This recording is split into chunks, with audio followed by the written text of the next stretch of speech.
अन्नदाता। पग पग पर है संग तुम्हारे अन्नदाता।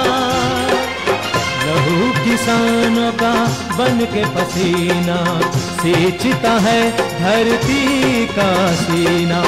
मेहनत का तेरी हक दिलवाने, नई तकनीक नई खोज बताने।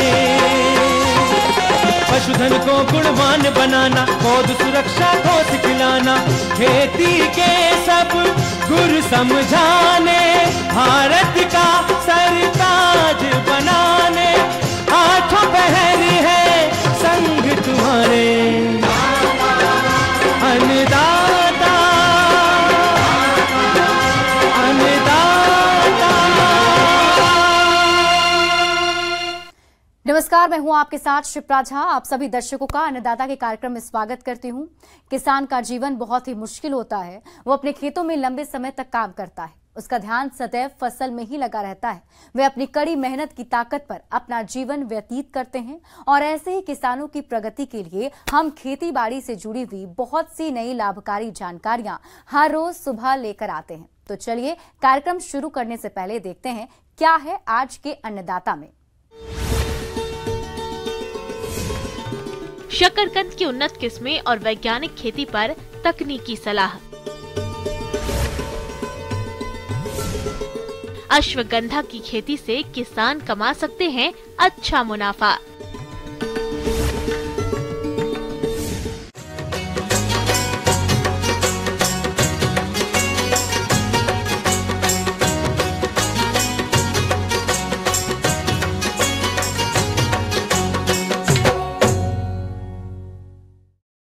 शकरकंद को मीठा आलू भी कहा जाता है, जिसकी गिनती कंद वर्गीय फसलों की श्रेणी में होती है।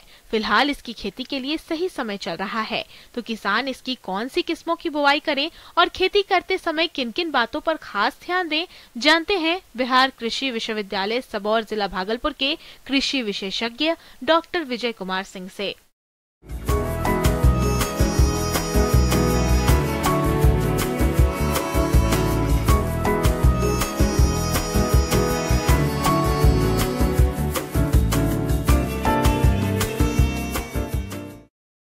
शकरकंद यह जो है बल्ब क्रॉप इसको कहते हैं, ट्यूबर क्रॉप बोलते हैं। जैसे कि आलू को हम लोग ट्यूबर कहते हैं, उसी तरह शकरकंद भी एक बल्ब क्रॉप है। और इसका जो है खेती जो है बिहार में, मध्य प्रदेश, उत्तर प्रदेश, ये सब राज्यों में जो है इसके बड़े पैमाने पर खेती होती है। और इसका उपयोग जो है कई रूप में किया जा सकता है। जैसे कि कुछ लोग शकरकंद को उबाल कर सज खाते हैं, इसका चिप्स बनाया जाता है, इसका आटा बनाया जाता है। और इसका लत जो है, इसका जो लत्ती जो है जानवरों के पाउडर के रूप में भी उपयोग किया जाता है। शकरकंद की खेती के लिए 21 से 27 डिग्री तापमान उपयुक्त माना जाता है। शीतोष्ण या समशीतोष्ण जलवायु वाले स्थानों पर सफलतापूर्वक उगाई जाती है और जहां से 75 से 150 सेंटीमीटर वार्षिक वर्षा होती है, वहां इसको आसानी से उगाया जा सकता है। तो कटिंग लगाने के पहले खेत की तैयारी बहुत अति आवश्यक है। तो खेत को पहले जो है मिट्टी पलटने वाला ट्रैक्टर से उसको कर लें, जिसको मोल बोल पलाव कहते हैं, उससे उसकी पूरा जोताई कर लें। उसके बाद 2-3 बार कल्टीवेटर से जोताई करें। और हाँ, अंतिम जुताई के समय लगभग उसमें 250 क्विंटल सड़ी हुई गोबर की खाद और लगभग 40 किलो फास्फेट और 40 किलो पोटास, 30 किलो नाइट्रोजन, ये तीनों को अंतिम जुताई के समय खेत में डाल के अच्छी तरह से मिला देना है। पोषक प्रबंधन के तहत नाइट्रोजन की आधी मात्रा व फास्फोरस व पोटाश की पूरी मात्रा शुरू में लता लगाते समय ही जड़ों में देनी चाहिए। शेष नाइट्रोजन को 2 हिस्सों में बांटकर एक हिस्सा 15 दिन में, दूसरा हिस्सा 45 दिन टॉप ड्रेसिंग के रूप में प्रयोग करना चाहिए। अब जहाँ तक इसकी खेती की बारी है, तो इसकी खेती के लिए हमें उन्नत किस्मों का चुनाव करना चाहिए। तो शकरकंद में कई तरह का कलर आता है। कुछ शकरकंद उजला होता है, कुछ लाल होता है, कुछ बैगनी कलर का होता है। तो जिस कलर का लगाना चाहते हैं उस कलर का पहले प्रभेद का चुनाव करें। तो मुख्य प्रभेद में जैसे आपका राजेंद्र शकरकंद 5 है, राजेंद्र शकरकंद 35 है, ये सब वाइट कलर का होता है। और राजेंद्र शकरकंद 47 यह पर्पल कलर का होता है। और जैसे किरण हुआ, गौरी हुआ, ये सब का जो कलर जो होता है रेड होता है। शकरकंद लगाने का 2 तरीका है। पहला तो है कि अगर आपका कहीं से उसका लत मिल जाता है, तो जैसे कि परवल का जैसे कटिंग करके लगाते हैं उसी तरह का हम कटिंग उसको लगाते हैं। शकरकंद की खेती के लिए हमें 1 हेक्टेयर खेती के लिए 84,000 लताओं के टुकड़ों या कटिंग की आवश्यकता होती है। एक कटिंग की लंबाई 20 से 25 सेंटीमीटर रखनी चाहिए तथा एक साथ 2 से 3 कटिंग खेत में लगानी चाहिए। कटिंग लता के मध्य और ऊपरी भाग से लेनी चाहिए। उसके बाद मुख्य खेती में लता लगाने के लिए उपयुक्त रहती है। 20 से 25 सेंटीमीटर लंबाई का उसका लत काट लेते हैं।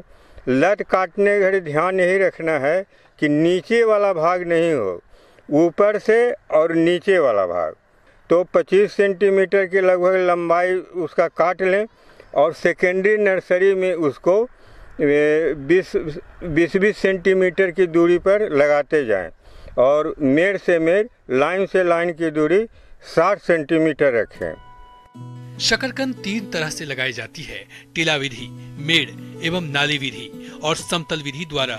वैसे इन तीनों विधियों का अपना अलग अलग महत्व है।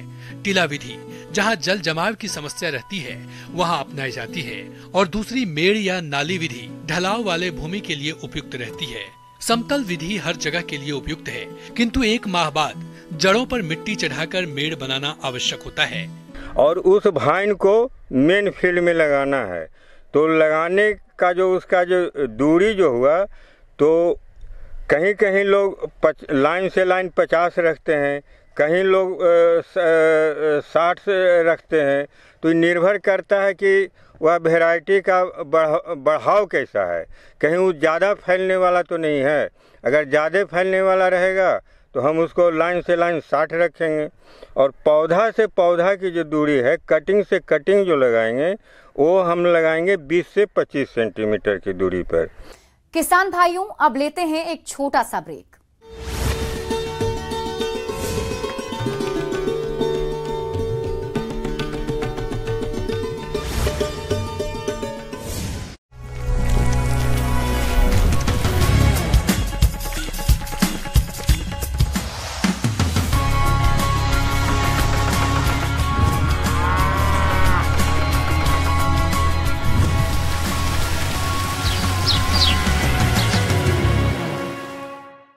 ब्रेक के बाद आप सभी दर्शकों का अन्नदाता में स्वागत है।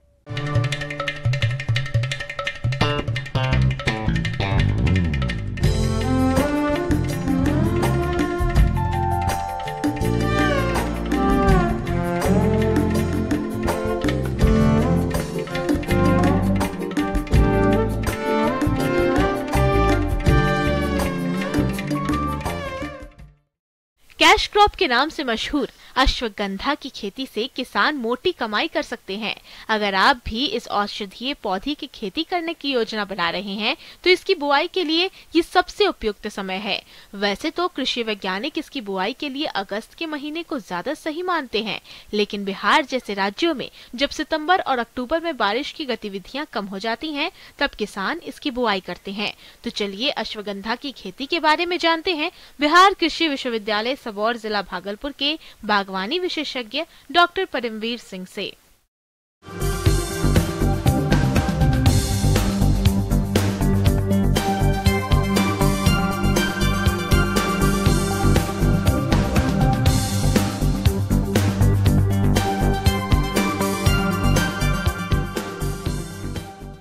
औषधीय पौधे अश्वगंधा की, जैसा कि आप जानते हैं कि अश्वगंधा जो एक महत्वपूर्ण औषधीय पौधा है, इसको आयुर्वेद में बहुत ही महत्व है। जब कभी भी हम कोई भी दवा लेने जाते हैं तो आयुर्वेदिक जो डॉक्टर है वो हमेशा आपको इसका अश्वगंधा का चूर्ण ज़रूर देता है। क्योंकि इसका महत्वपूर्ण स्थान है। इसका मेनली जो आपका उपयोग है और इसका इम्पोर्टेंस है वो आपके त्वचा के घाव भरने के लिए, आपकी इम्यूनिटी को बढ़ाने के लिए और आपका जो ये मेंटल हेल्थ है उसको इम्प्रूव करने के लिए काम में आता है। और इसका मुख्य रूप से जो है आपका जड़ है वो इसका कॉमर्शियल पार्ट है जिसको हम काम में लेते हैं।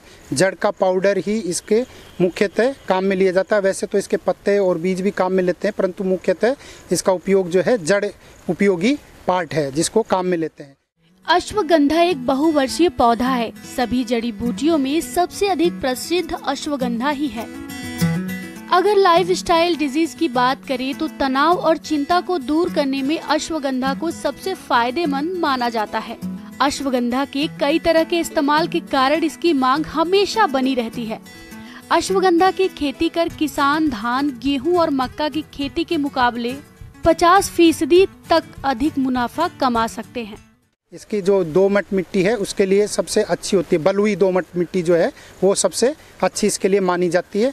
तो खेती करने के लिए सबसे पहले हमको खेत की जुताई कर लेनी है, जैसे नॉर्मल खेती की जुताई करते हैं 2 से 3 जुताई करने के बाद, क्योंकि इसकी टिल्थिंग अच्छा मतलब पोलराइज करना ज़रूरी है। सोयल जितना हल्का होगा उसमें उसकी जड़ें ज़्यादा चलेंगी और जितनी जड़ ज़्यादा होगी उतना आपका मुनाफा और उसका वजन ज़्यादा होगा। इसलिए इसमें आपको हमेशा ध्यान रखें कि जैविक खेती, यानी कि हम डायरेक्ट इसको जड़ को काम में लेते हैं, इसलिए कोशिश करें कि हम इसका ऑर्गेनिक खेती ही करें, यानी कि वर्मी कंपोस्ट या FIM का ही उपयोग करें खेत में देने के लिए। बीज के द्वारा इसमें सीड सोइंग कर सकते हैं। तो पौधे लगाने की इसमें 2 विधि हैं। एक तो आप बीज के द्वारा डायरेक्ट ब्रॉडकास्टिंग या छिड़काव करके खेती कर सकते हैं। दूसरा आप इसका पौध तैयार करके, नर्सरी में पौध तैयार करके इसकी खेती कर सकते हैं।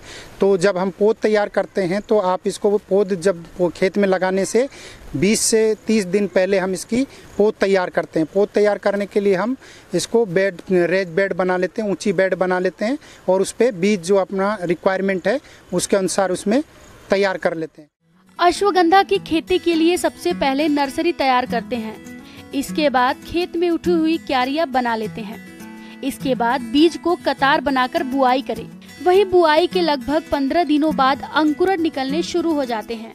जब हम बीज डायरेक्ट सीड सोइंग करते हैं तो इसमें बीज की मात्रा 10 से 12 kg की रिक्वायरमेंट होती है, परंतु जब हम सीडलिंग से तैयार करते हैं तो 3 से 4 kg से हम इसमें पौध तैयार करके 1 हेक्टेयर में लगा सकते हैं।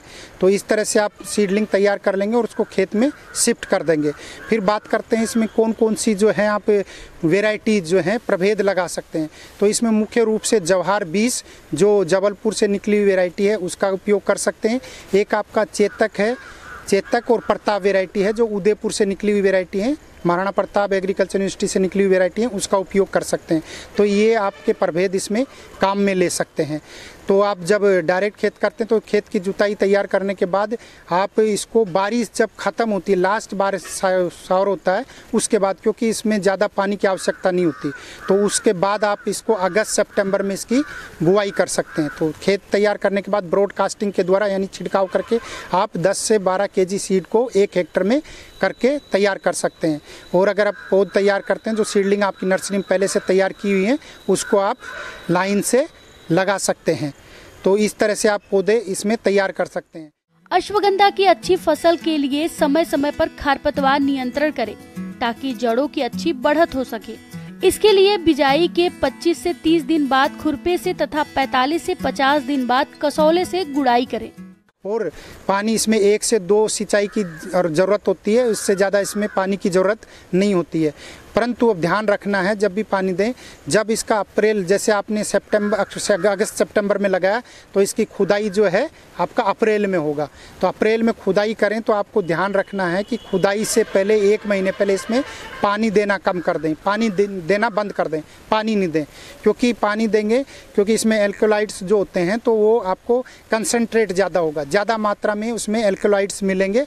इस वजह से उसमें 1 महीने पहले उसमें पानी बंद कर देते हैं। उसके बाद इसकी खुदाई करते हैं, जड़ों को निकालते हैं। जड़ों को निकालने के बाद उसको कट करके जो मिट्टी वगैरह उसको साफ़ कर लेते हैं। उसके बाद जड़ों को हम कटिंग कर लेते हैं, पीसेज में कर लेते हैं, 7 से 10 सेंटीमीटर के टुकड़े कर लेते हैं और फिर उसका ग्रेडिंग करते हैं। जो साइज में और मोटाई में जो जड़ है उसको अलग कर लेते हैं। ऐसे करके ABCD ग्रेड करके हम उसको मार्केट में सेल कर सकते हैं।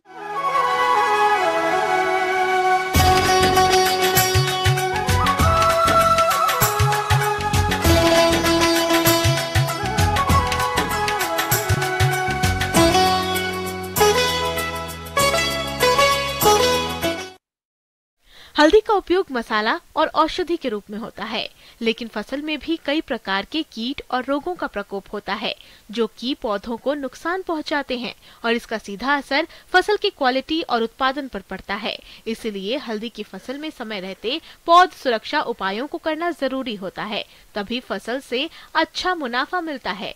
चलिए हल्दी की फसल में पौध सुरक्षा के बारे में जानते हैं।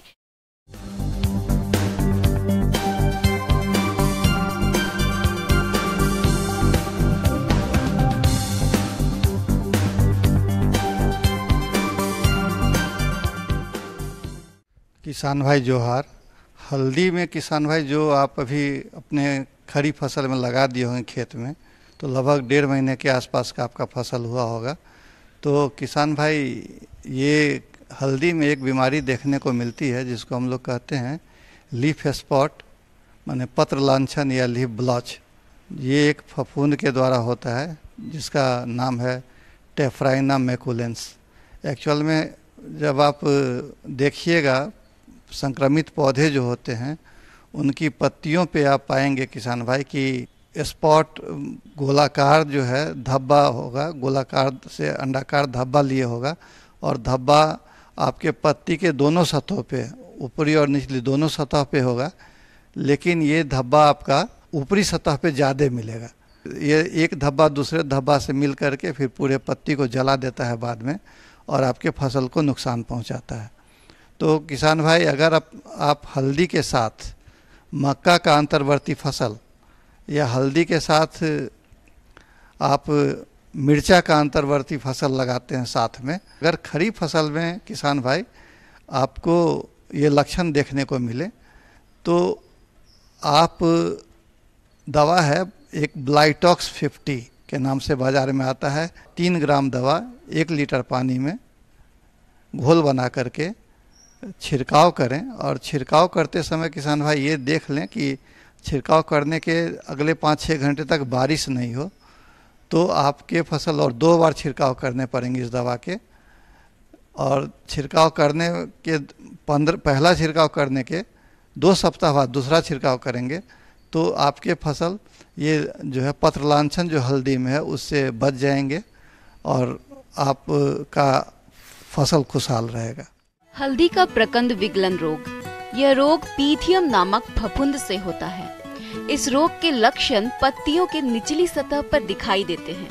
पत्तियों का किनारा मुरझाया हुआ दिखाई देता है और पत्तियां मुरझाने भी लगती हैं। रोग से ग्रसित पौधे के तने पर गहरे भूरे रंग के जल सित विक्षत या धब्बे दिखाई देते हैं जो तेजी से बढ़ते हैं जिससे पत्तियां सूख जाती हैं। संक्रमण जड़ से राइजोम तक फैलता है जिससे आंतरिक ऊतक विघटित हो जाते हैं और बाहरी त्वचा गलने लगती है। प्रकंदों का चमकीला नारंगी रंग भूरा हो जाता है और सड़े हुए प्रकंद से दुर्गंध आने लगती है। इसी प्रकार पर्णचित्ती रोग का प्रकोप होने पर पत्तियों पर बहुत सारी छोटी छोटी कत्थई रंग की चित्तियां बन जाती है। रोग ग्रसित पौधे की पत्तियां पीली पड़ने लगती है और सूख जाती है। इस रोग की रोकथाम के लिए किसान भंडारण से पहले लगभग आधे घंटे के लिए मैनकोजेब 0.3% के साथ बीज प्रकंद का उपचार करें, फिर बुआई करें। अगर खड़ी फसल में ये रोग दिखाई दे तो तुरंत मैनकोजेब 2 ग्राम और कार्बन डाइजिम 1 ग्राम का प्रति लीटर पानी की दर से घोल बनाकर पौधों और उसके आसपास क्षेत्रों में ड्रेचिंग करें। हल्दी पत्ती धब्बा रोग की रोकथाम के लिए कॉपर ऑक्सीक्लोराइड 3 ग्राम दवा या मैनकोजेब 2 ग्राम दवा प्रति लीटर पानी में घोलकर छिड़काव करें। इस प्रकार के रोग फसल में आए ही इसके लिए प्रकंदों को उपचारित करके ही बोए। फसल के साथ मक्का या मिर्च की अंतर्वर्तीय खेती करें। 3 वर्षीय सही फसल चक्र को अपनाएं। खेत में अधिक जल जमाव नहीं होने दें। जिन क्षेत्रों में वर्षा का पानी अधिक समय तक जमा होता हो वहां पर उठी हुई क्यारियों में हल्दी की बुआई करें। आगे और भी है खेती बाड़ी से जुड़ी हुई बहुत सी रोचक जानकारियां। यहाँ रुकेंगे एक और छोटे से ब्रेक के लिए।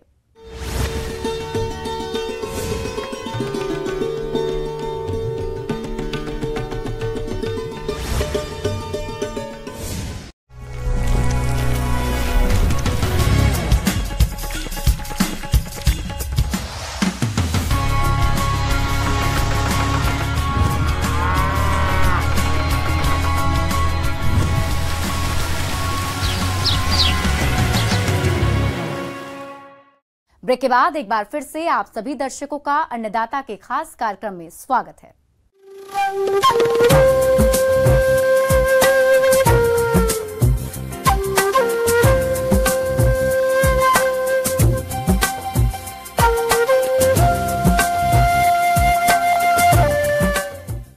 मौसम विभाग के रिपोर्ट पर साप्ताहिक कृषि सलाह इस प्रकार है।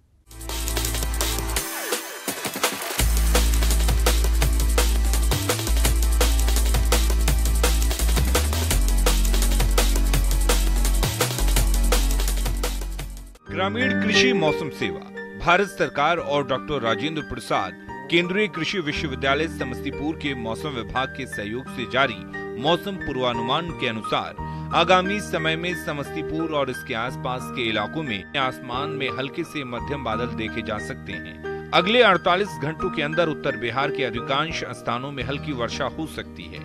इस दौरान अधिकतम तापमान 34 से 37 डिग्री सेल्सियस के बीच रह सकता है, जबकि न्यूनतम तापमान 26 से 28 डिग्री सेल्सियस के आसपास रह सकता है। मौसम के मिजाज को देखते हुए किसान भाइयों को सलाह दी जाती है कि हल्की वर्षा की संभावना को देखते हुए किसान भाई कृषि कार्य तथा कीटनाशक का छिड़काव सावधानी पूर्वक करें। सितंबर अरहर की बुआई ऊंचास जमीन में करें। अरहर की पूसा 6 और शरद प्रभेद उत्तर बिहार के लिए अनुशंसित है। बुआई के पूर्व 2 ग्राम थ्रीरम दवा से प्रति किलोग्राम बीज की दर से उपचार करें। बुआई से ठीक पहले उपचारित बीज को उचित राइजोबियम कल्चर से उपचारित कर बुआई करनी चाहिए। धान की फसल में तना छेदक कीट की निगरानी करें। कीट दिखने पर बचाव के लिए 12 फेरोमोन ट्रैप प्रति हेक्टेयर का प्रयोग करें। खेतों में 5% क्षतिग्रस्त पौधे दिखाई देने पर करताप हाइड्रोक्लोराइड दानेदार दवा का 10 किलोग्राम प्रति एकड़ की दर से व्यवहार करें। भिंडी की फसल में पीला मोजैक वायरस से ग्रस्त पौधों की निगरानी करें। ये रोग सफेद मक्खी द्वारा फैलता है। रोगग्रस्त पौधा एवं फलियां छोटे रह जाते हैं। रोग के विस्तार से बचाव के लिए इमिडाक्लोप्रिड 1 मिलीमीटर प्रति 3 लीटर पानी की दर से घोल बनाकर आसमान साफ रहने पर छिड़काव करें। धान की फसल में खैरा बीमारी दिखाई पड़ने पर खेतों में जिंक सल्फेट 5 किलोग्राम तथा 2.5 किलोग्राम बूझा चूना का 500 लीटर पानी में घोल बनाकर 1 हेक्टेयर में मौसम साफ रहने पर छिड़काव करें। लत्तीदार सब्जियों वाली फसलों में फल मक्खी कीट की निगरानी करें। वर्तमान मौसम इस कीट के प्रकोप के लिए अनुकूल है। कीट नियंत्रण के लिए सर्वप्रथम सभी क्षतिग्रस्त फलों को इकट्ठा कर नष्ट कर दें। मिथाइल यूजिनॉल ट्रैप का प्रयोग करें। अधिक क्षति होने पर 9 किलोग्राम छुआ गुड़ और 2 लीटर मैलाथियान तरल दवा को 800 से 1000 लीटर पानी में घोलकर प्रति हेक्टेयर की दर से फसल में समान रूप से मौसम साफ रहने पर छिड़काव करें। फूल गोभी की आगत किस्मों की रोपाई समाप्त करें। बोरान तथा मॉलिब्डेनम तत्व की कमी वाले खेत में 10 से 15 किलोग्राम बोरेक्स तथा 1 से 2 किलोग्राम अमोनियम मिलिब्डेट का व्यवहार खेत की तैयारी के समय करें। फूल गोभी की मध्यकालीन किस्में अगहनी, पूसी, पटना मेन, पूसा सिंथेटिक 1, पूसा शुभ्रा, पूसा शरद, पूसा मेघना, काशी कुंवारी एवं अर्ली स्नोबॉल किस्मों की बुआई नर्सरी में गिराएं।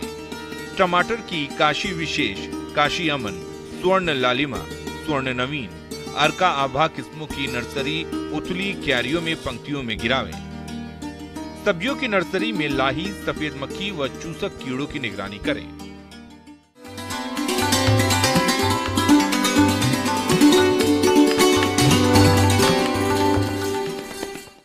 और आइए अब जानते हैं अन्नदाता निःशुल्क फोन के माध्यम से पूछे गए समस्याओं का समाधान।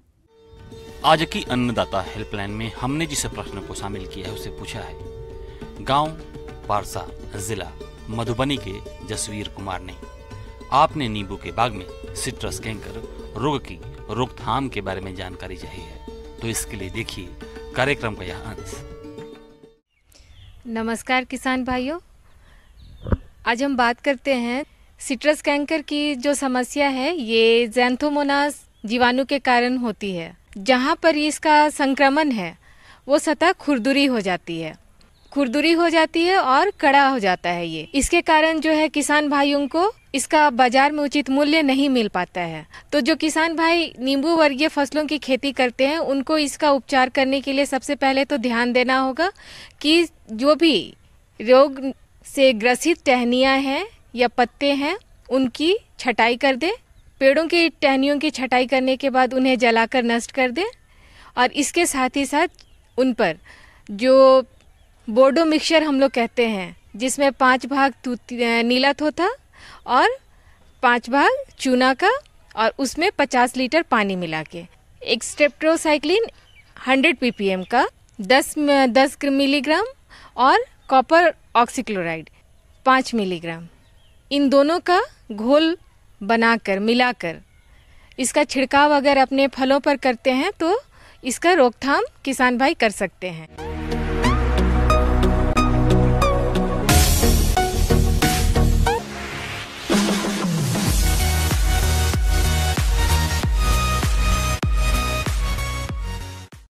और आइए एक नजर डाल लेते हैं राज्य के कुछ मंडियों के प्रमुख फसलों के बाजार भाव पर।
किसान भाइयों, कृषि संबंधित समस्या और सुझाव के लिए आप हमें इस पते पर संपर्क कर सकते हैं।